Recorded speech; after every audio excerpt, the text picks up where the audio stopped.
অবশেষে বিয়ের ভিডিওটি এডিট করেই ফেললাম। সবার অনেক বেশি রিকোয়েস্ট ছিল যে, "আপু ব্লগ ভিডিও করছো কিনা? কবে শেয়ার করবা?" যদিও এটা বিয়ের ভিডিও না, এটা শপিং ভিডিও। হেই গাইস, আসসালামু আলাইকুম। Welcome to my another new video. আলহামদুলিল্লাহ, আমাদের ৬ বছরের সম্পর্কের পূর্ণতার দিনগুলো আমরা খুবই স্মরণ করে রাখতে চাইছিলাম। সেজন্যই একটু আকটু ক্লিপ নেওয়া। আর এর পাশাপাশি যেহেতু আমি একটু টুকটাক ব্লগ শেয়ার করি আমার ডেইলি লাইফের, তো সেখান থেকেই কিছু ক্লিপগুলো আপনাদের সাথে শেয়ার করলাম। আর আমার কিছু শুভাকাঙ্ক্ষী আপু এবং ভাইয়ারা যারা ব্যক্তিগতভাবে আমাকে ইনবক্সে নক করছিল যে, "আপু তুমি কবে ব্লগ ভিডিও আপলোড করবা? তুমি কি ব্লগ ভিডিও করছো? তোমার এত সুন্দর একটা স্পেশাল ডে আমাদের সাথে একটু শেয়ার করো। আমরাও দেখতে চাই বা জানতে চাই কিভাবে কি করলা?" তো সেই উদ্দেশ্য থেকেই আজকের এই ব্লগটা আশা করি আপনারা সবাই উপভোগ করবেন।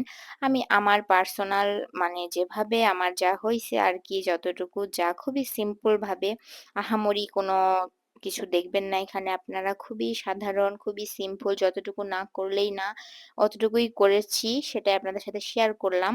আর আমাদের সম্পর্কে যারা জানেন তারা অবশ্যই জানবেন আমাদের love story plus A to Z হয়তো সোশ্যাল মিডিয়াতে তেমন একটা শেয়ার করতেও পারি, নাও করতে পারি। সেটা আপনাদের উপর ডিপেন্ড করবে কেমন আপনারা রেসপন্স করেন এই ভিডিওটাতে।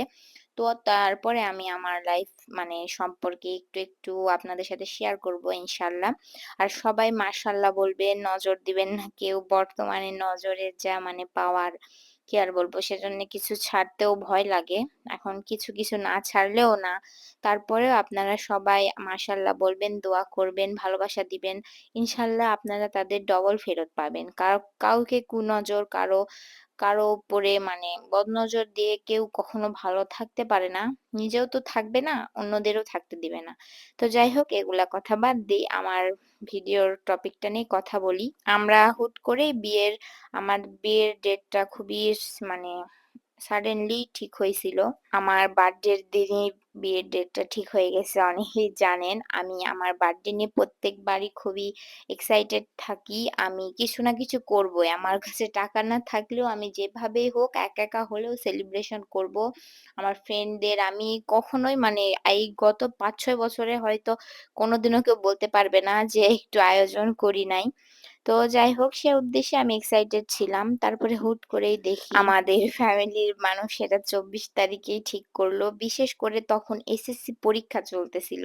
তো আমাদের পক্ষ থেকেও একজন এসএসসি পরীক্ষার্থী ছিল। তারপরে আমার হাসব্যান্ডের পক্ষ থেকেও একজন এসএসসি পরীক্ষার্থী ছিল। তো এর জন্য ওদের কথা বিবেচনা করেই যে বাচ্চারা ওরা যদি না থাকে কেমন হয়? মানে নিজেরই তো। এজন্য তাদের কথা ভেবে আমরা ডেটটা একটু ২ দিন পিছাই। ২২ তারিখে মেবি ওদের পরীক্ষা শেষ হয়েছিল আর ২৪ তারিখে আমাদের বিয়ের ডেট।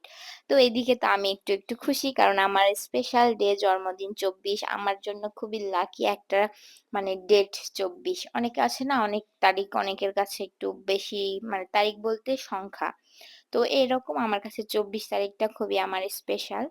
তো আমরা তার কিছুদিন আগে প্রায় যখন ডেটটা ঠিক হয় তার ২-১ দিন পরই আমরা শপিং করার প্ল্যানটা করি। তো শপিং যেহেতু সময় কম, অত বেশি আহামরি করতে পারিনি। যতটুকু যা হাতের নাগালে করা যায় নগদেই করছি। পুরো শপিং ভিডিও শেয়ার করতে গেলে ভিডিওটা অনেক বেশি বড় হয়ে যাচ্ছে। এজন্য নেক্সট পার্টে দেখাবো পুরো শপিং ব্লগটি। আল্লাহ হাফেজ।